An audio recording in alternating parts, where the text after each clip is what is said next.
Hi friends, എല്ലാവർക്കും ഇന്നത്തെ പുതിയൊരു റെസിപ്പിയിലേക്ക് സ്വാഗതം. ഇന്ന് നല്ലൊരു ചിക്കൻ റെസിപ്പി ആയിട്ടാണ് ഞാൻ വന്നിട്ടുള്ളത്. ഇന്നൊരു ചിക്കൻ ഫ്രൈ ആണ് ഞാൻ തയ്യാറാക്കാൻ പോകുന്നത്. അപ്പോൾ ഇന്ന് നമ്മൾ ചിക്കൻ ഫ്രൈ തയ്യാറാക്കുന്നതിൽ നിന്നും അല്പം വ്യത്യസ്തമായ രീതിയിൽ ഒരു ഗ്രീൻ മസാലയിലുള്ളൊരു ചിക്കൻ ഫ്രൈ ആണ് ഇന്ന് ഞാൻ തയ്യാറാക്കി എടുക്കുന്നത്.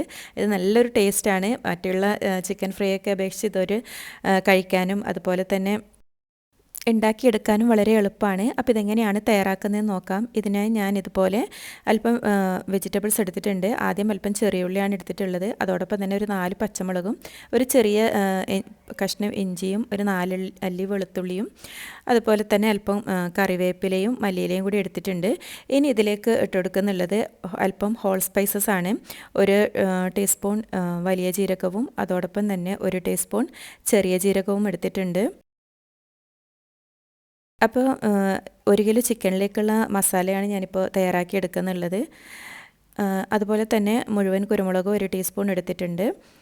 ഇനി ഇതിലേക്ക് ആവശ്യമുള്ളത് മുഴുവൻ മല്ലിയാണ്. അപ്പോൾ 1 ടീസ്പൂൺ മുഴുവനായിട്ടുള്ള മല്ലിയും ഞാൻ എടുത്തിട്ടുണ്ട്. ഇനി ഇതെല്ലാം കൂടി നല്ലൊരു പേസ്റ്റാക്കി അരച്ചെടുക്കണം. അപ്പോൾ മിക്സിയുടെ ജാറിലിട്ട് ഇതൊന്ന് നല്ല പോലെ അരച്ചെടുക്കാം. അപ്പോൾ അതിന് മുമ്പായി ഇതിലേക്ക് അല്പം സുർക്കയും കൂടി ചേർത്ത് കൊടുക്കുന്നുണ്ട്. അപ്പോൾ ഇതിന് പകരമായിട്ട് നിങ്ങൾക്ക് നാരങ്ങ നീരുണ്ടെങ്കിൽ അത് ചേർത്ത് കൊടുക്കാം, അല്ലെങ്കിൽ അല്പം നല്ല പുളിയുള്ള തൈര് ചേർത്ത് കൊടുത്താലും മതി. അങ്ങനെ ഇപ്പോൾ നല്ല പേസ്റ്റാക്കി ഞാൻ അരച്ചെടുത്തിട്ടുണ്ട്. ഇതുപോലെ ഇങ്ങനെ നല്ലൊരു മസാലയാക്കി എടുത്തിട്ടുണ്ട്. ഇനി ഇതിലേക്ക് അല്പം മഞ്ഞൾപ്പൊടിയും അതോടൊപ്പം തന്നെ അല്പം ഗരം മസാലപ്പൊടിയാണ് ചേർത്ത് കൊടുക്കുന്നുള്ളത്. ഇനി ഇതിലേക്ക് ആവശ്യത്തിനുള്ള ഉപ്പും കൂടി ഇട്ട് കൊടുക്കാം. അപ്പോൾ ചിക്കനിലേക്കുള്ള ഉപ്പും കൂടി വേണം ഇതിലേക്ക് ചേർത്തിട്ട് കൊടുക്കാൻ. അങ്ങനെ ഇപ്പോൾ ഇതെല്ലാം കൂടി നല്ലോണം ഒന്ന് മിക്സാക്കി എടുത്തിട്ടുണ്ട്. ഇനി ഇതിലേക്ക് നമുക്ക് കഴുകി നല്ല വൃത്തിയാക്കി വെച്ച ചിക്കൻ ഇട്ട് കൊടുക്കാം. അപ്പോൾ ഇത് 1 കിലോ ചിക്കനാണ് ഇപ്പോൾ ഞാൻ എടുത്തിട്ടുള്ളത്. അപ്പോൾ ഇത് നല്ലോണം കഴുകി ഇതിലെ വെള്ളമൊക്കെ ഒന്ന് കളഞ്ഞ് എടുത്ത ചിക്കനാണ്. അപ്പോൾ ഇത് ഈ മസാലയിൽ നല്ലോണം ഒന്ന് ചിക്കനിലെ മസാല മുഴുവനായിട്ട് ആകുന്നത് വരെ ഇതുപോലെ ഒന്ന് മിക്സാക്കി എടുക്കാം.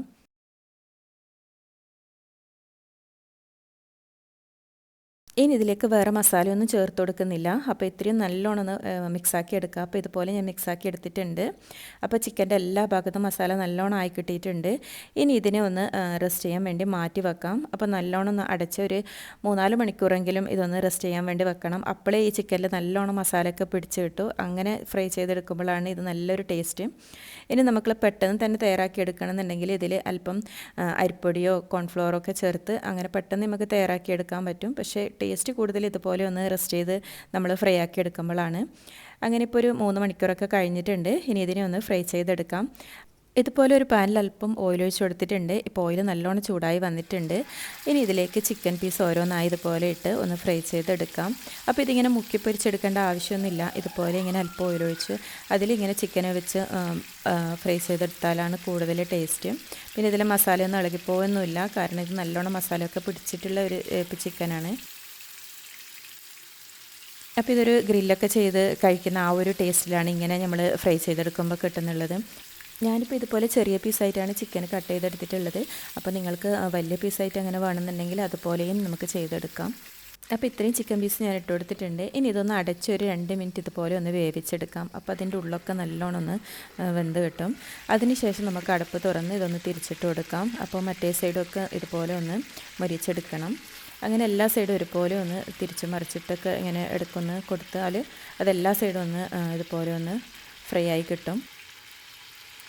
ഇനി തിരിച്ചിട്ട് കൊടുത്തതിന് ശേഷം ഇത് അടച്ചു വെക്കേണ്ട ആവശ്യമില്ല. ഇതിങ്ങനെ തന്നെ ഒന്ന് ഫ്രൈ ചെയ്തെടുത്താൽ മതി. ഇപ്പോൾ വളരെ പെട്ടെന്ന് തയ്യാറാക്കിയെടുക്കാൻ പറ്റിയ നല്ലൊരു അടിപൊളി ചിക്കൻ റെസിപ്പിയാണിത്. അപ്പോൾ നിങ്ങൾ ഇതുവരെ ട്രൈ ചെയ്ത് നോക്കിയിട്ടില്ലെങ്കിൽ എന്തായാലും ഇതുപോലെ ഒന്ന് ട്രൈ ചെയ്ത് നോക്കണം. കുട്ടികൾക്കൊക്കെ എന്തായാലും ഇഷ്ടപ്പെടും. ഒരു വെറൈറ്റി ടേസ്റ്റ് തന്നെയാണ് ഈ ഒരു ചിക്കൻ ഫ്രൈ. അങ്ങനെ ഇപ്പോൾ ചിക്കൻ ഫ്രൈ ഏകദേശം ഫ്രൈ ആയി വന്നിട്ടുണ്ട്.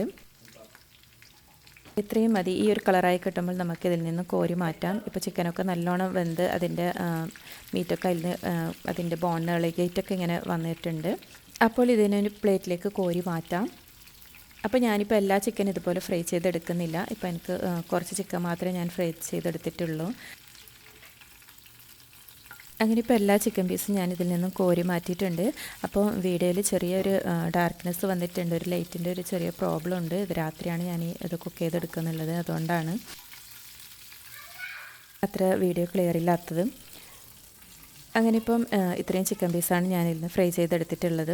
അപ്പോൾ ഇതിൻ്റെ അകം നല്ല സോഫ്റ്റായിട്ട് നല്ലൊരു അടിപൊളി ചിക്കൻ റെസിപ്പിയാണ്. അതുപോലെ മസാലയൊക്കെ പിടിച്ചിട്ട് നല്ലൊരു വെറൈറ്റി ടേസ്റ്റ് തന്നെയാണ് ഈ ഒരു ചിക്കൻ ഫ്രൈ. അപ്പോൾ നിങ്ങൾ ഇതുവരെ ട്രൈ ചെയ്ത് നോക്കിയിട്ടില്ലെങ്കിൽ എന്തായാലും ഒന്ന് ട്രൈ ചെയ്ത് നോക്കണം. വീഡിയോ ഉപകാരപ്പെട്ടെങ്കിൽ മറ്റുള്ളവരിലേക്കൊന്ന് ഷെയർ ചെയ്ത് കൊടുക്കുകയും വേണം. അതുപോലെ നിങ്ങളുടെ വിലയേറിയ അഭിപ്രായങ്ങളും നിർദ്ദേശങ്ങളും കമൻറ്റിലൂടെ അറിയിക്കുക. ഒരു ലൈക്ക് തരാം. അപ്പോൾ വീണ്ടും നല്ലൊരു റെസിപ്പിയുമായി കാണുന്നത് വരെ താങ്ക് യു ഫോർ വാച്ചിങ്.